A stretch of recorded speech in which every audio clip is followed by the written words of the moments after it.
1번 문제부터 풀어보도록 하겠습니다. 모의고사 2회 117페이지죠. 1번 다음 중 컴퓨터의 주 기억 장치로 사용하는 램이 있습니다. 이 램을 보조 기억 장치로 사용할 수 없는 가장 근본적인 이유가 뭐냐라는 거죠. 1번 접근 속도가 너무 빠르기 때문이다. 값이 너무 비싸기 때문이다. 전원이 끊어지면 메모리에 기억된 내용이 지워지기 때문이다. 제품의 수명이 짧기 때문이다. 정답은 정답은 3번입니다. 컴퓨터에는 이제 그 CPU와 즉 제어 장치와 연산 장치, 그 다음에 기억 장치가 있는데요. 이 기억 장치에도 주기억 장치와 보조 기억 장치로 나눠집니다. 주기억 장치는 이제 램, 롬 이런 장치가 있고, 그 다음에 보조 기억 장치에는 이제 하드 디스크, 이렇게 C 드라이브처럼 이렇게 되어 있습니다. 그래서 컴퓨터를 보면 여기가 이제 CPU가 있고요. CPU가 있고, 그 다음에 주기억 장치가 있습니다. 그 다음에 보조 기억 장치가 있죠. 우리가 보통 말하는 주기억 장치는 이제 램, 이렇게 롬 이렇게 얘기를 표시하고요. 보조 기억 장치는 이제 HDD, 하드 디스크라든지 SSD 이런 보조 기억, 우리가 보통 이제 C 드라이브 얘기하는 거 있지 않습니까? 그런 게 바로 이제 보조 기억 장치입니다. 프로그램이 있는데 이 프로그램을 설치를 하잖아요. 프로그램 설치를 하게 되면 일단 보조 기억 장치에 일단 설치를 하게 되죠. 그리고 설치가 끝나고 이제 프로그램을 실행을 하게 되면 프로그램 파일들이 일독 주기억 장치로 일단 옮겨져요. 그래서 이 주기억 장치와 CPU 간의 사이에 데이터를 주고받으면서 우리가 프로그램을 사용하게 되죠. 그러다가 이제 프로그램을 사용해서 이제 어떤 사용자 파일을 하나 만들어서 이제 저장을 하지 않습니까? 저장을 하게 되면 그때 이제 주기억 장치에 있는 내용이 이쪽으로 보조 기억 장치로 이제 하나의 공간으로 이제 저장이 되는 형태가 된 원리죠. 그런데 프로그램도 마찬가지로 이제 돌아옵니다. 그런데 이제 전원이 꺼지면 여기는 주기억 장치에 해당하는 램의 프로그램 그 내용들이 전부 다 휘발성 사라지게 됩니다. 그러니까 전원이 꺼지면 여기 있는 프로그램 내용들이 없어져요. 그 대신 일단 하드디스크에는 저장되어 있으니까 프로그램을 나중에 또 더블 클릭해서 불러올 수는 있는 거죠. 그죠? 근데 이제 보조 기억 장치가 없이 주기억 장치에 전원이 항상 공급되면 프로그램을 돌아갈 수는 있지만은 전원이 꺼지면 여기 있는 내용이 전부 다 없어지니까 다시 재사용할 수가 없는 거죠. 그런 단점이 있습니다. 그래서 보조 기억 장치보다는 주기억 장치가 훨씬 빠르고 또 CPU보다는 좀 느리기 때문에 여기 보조 기억 장치보다는 그래도 주기억 장치에서 데이터를 주고받으면서 사용을 할 수가 있는 거죠. 그런 내용들입니다. 그래서 거기에 이제 주기억 장치 접근 속도가 빠르고 값이 비싸고 제품 수명이 짧기 때문에 뭐 이런 것들보다는 가장 근본적인 원인은 전원이 끊어지면 메모리 내용이 지워지기 때문에 다시 재사용을 할 수가 없어요. 보조 기억 장치는 느린 반면에 그나마 그래도 뭡니까? 프로그램들이 여기 저장되어 있어서 전원이 꺼져더라도 다시 재사용을 할 수가 있죠. 프로그램들이. 이해되셨죠? 주기억 장치는 프로그램이 사라집니다. 그러면 다시 하려면 어떻게 해요? 다시 프로그램을 설치하고 또 사용하고 전원 꺼지면 다시 또 프로그램 설치하고 뭐 이런 반복적인 일을 너무 하면 안 된다는 얘기죠. 그래서 정답은 3번이다 라는 얘기예요. 2번 다음 중 한글 윈도우에서 네트워크와 관련하여 로컬 영역 연결 속성 창에서 할 수 있는 작업으로 옳지 않은 것은 이렇게 되어 있습니다. 연결에 사용할 장치를 구성할 수 있다. TCP/IP 속성을 지정한다. 호스트명과 도메인명을 설정할 수 있다. 마이크로소프트 네트워크용 파일 및 프린트 공유를 사용하도록 지정한다. 이렇게 되어 있습니다. 로컬 영역 연결 속성이라는 건 뭐냐면 인터넷을 하기 위해서 컴퓨터 본체에 랜선을 꽂아야 하는 거죠. 꽂고 난 다음에 이제 인터넷을 한다고 해서 바로 되는 게 아닙니다. 소프트웨어적으로 어떤 연결 속성을 해야 돼요. 그런 것들을 이제 물어보는 겁니다. 정답은 3번입니다. 네트워크 설정할 때 TCP/IP를 설정해서 이렇게 하게 되죠. 그래서 여기에 보시면 이제 인터넷 속성창에 들어가 가지고 이제 프로토콜 제4버전을 클릭해서 속성을 하게 되면 이제 인터넷 프로토콜 이제 연결 설정을 해 주셔야 됩니다. 그럴 때 자동으로 IP 주소 받기, 자동으로 DNS 서버 주소 받기, 이런 게 자동으로 하니까 여러분들이 선을 꽂으면 바로 인터넷 할 수 있게끔 해 놓은 거예요. 만약에는 자동으로 IP 주소를 받지 않는다면 여기 IP 주소라든지 서브넷 마스크라든지 게이트웨이라든지 이런 IP 주소 값을 이런 식으로 데이터 IP 주소를 넣어줘야 돼요. 근데 이런 것이 좀 못하잖아요. 그래서 자동으로 받게끔 이렇게 합니다. 요즘에는 유동 IP처럼. 근데 여기는 인터넷 프로토콜 속성창을 봤더니 자동으로 IP 주소 받기, 그 다음에 IP 주소, 서브넷 마스크, 기본 웨이트웨이, 프린트 공유, 이런 것들을 전부 다 작업할 수가 있어요. 그런데 여기 있는 서브넷 마스크처럼 이런 것들을 할 수가 있는데 호스트명과 도메인명을 설정할 수 있는 것은 여기는 인터넷 프로토콜 속성창에서 하는 게 아닙니다. 호스트명과 도메인을 설정하는 것은 여기서 하는 게 아니에요. 이해되셨죠? 그래서 정답은 3번이다.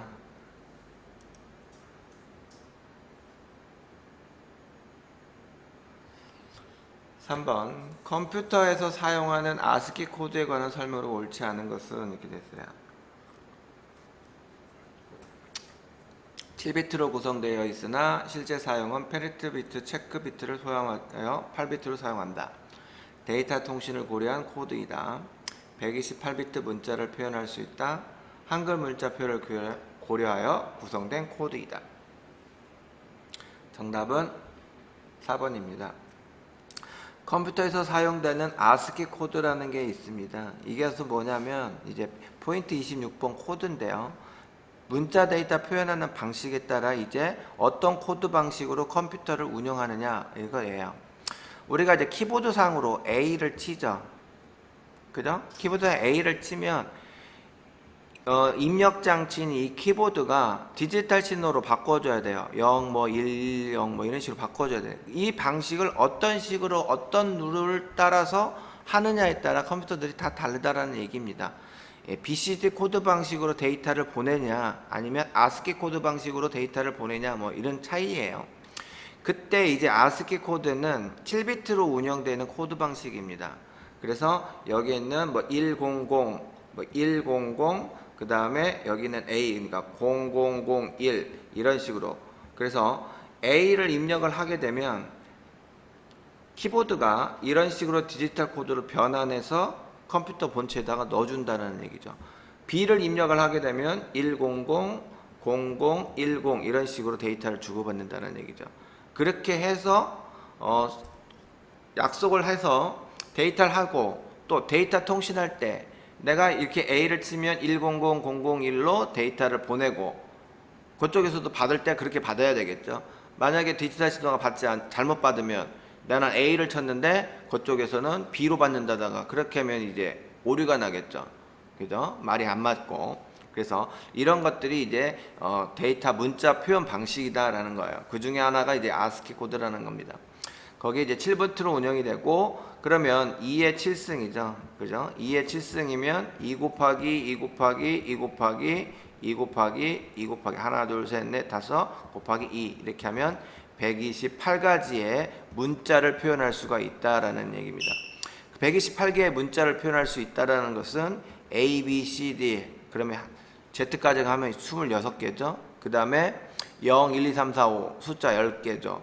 그죠? 그 다음 특수문자 이런 것까지는 전부 다 해서 128개의 문자를 표현할 수가 충분할 수가 있죠. 심지어는 대소문자까지도 구분할 수가 있습니다. 그러면 대문자 A부터 Z까지, 소문자 A부터 Z까지 하면 뭐 한 56개밖에 안 되잖아요. 그리고 10개. 그러니까 아스키 코드로 충분하게 영문자 이런 것들을 표현할 수가 있다라는 얘기들이고, 또 여기 7비트에다가 이렇게 페리트 비트라는 통신 그 오류 검출용 코드를 하나 더 얹어서 8비트로 운영을 하게 되면 충분하게 데이터 통신과 컴퓨터 사용할 때 주로 할 수가 있다라는 얘기입니다. 개인용 PC 컴퓨터를 주로 사용됐다라는 얘기는 아스키 코드에서 옛날 컴퓨터 있잖아요. 60년대, 70년대 때 쓰던 이런 것들이 이제 아스키 코드 이렇게 한다는 얘기입니다. 네. 요즘에는 이제 어떤 코드를 쓰냐? 유니코드를 쓰죠. 요즘 컴퓨터들은 이제 유니코드를 씁니다. 예. 2바이트니까 2에 16승이죠. 예. 그러니까 한 100만 가지 이상의 문자를 표현할 수가 있습니다. 그러니까 유니코드에는 뭐 한글, 자음, 받침, 모음, 뭐 그 다음에 뭐 중국어, 인도어 뭐 이런 것들 전부 다 문자 표현을 이미 지정되게끔 특수 문자까지도 지정할 수 있게끔 이렇게 구성되어 있어요. 유니코드는 옛날 쓰던 거고 지금 요즘 쓰는 건 유니코드다 이렇게 됩니다. 자, 그래서 여기서 옳지 않은 것은 데이터 통신 고려하고 베이식 8개 문자 표현하고 이렇게 됩니다. 한글 문자 표현을 교환하는 구상은 이것은 뭐예요? 예, 아스키 코드에서는 한글 문자는 못합니다. 영어, 대문자, 소문자, 숫자, 그 다음에 특수문자 뭐 이런 것들만 조금 문자를 표현할 수가 있고, 한글 문자 하는 것은 유니코드다 이렇게 보시면 되겠습니다. 그래서 정답은 3번이다. 아, 4번입니다. 정답은 4번.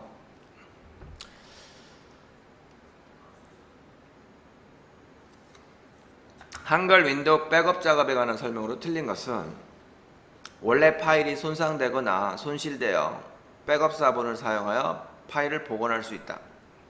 네트워크에 연결된 컴퓨터의 백업은 불가능하다. 백업은 불의의 사고로 인한 하드디스크의 내용 상실에 대비해서 디스켓 등에 저장시켜 놓은 작업을 백업이라 한다. 백업의 확장자는 QRC이다.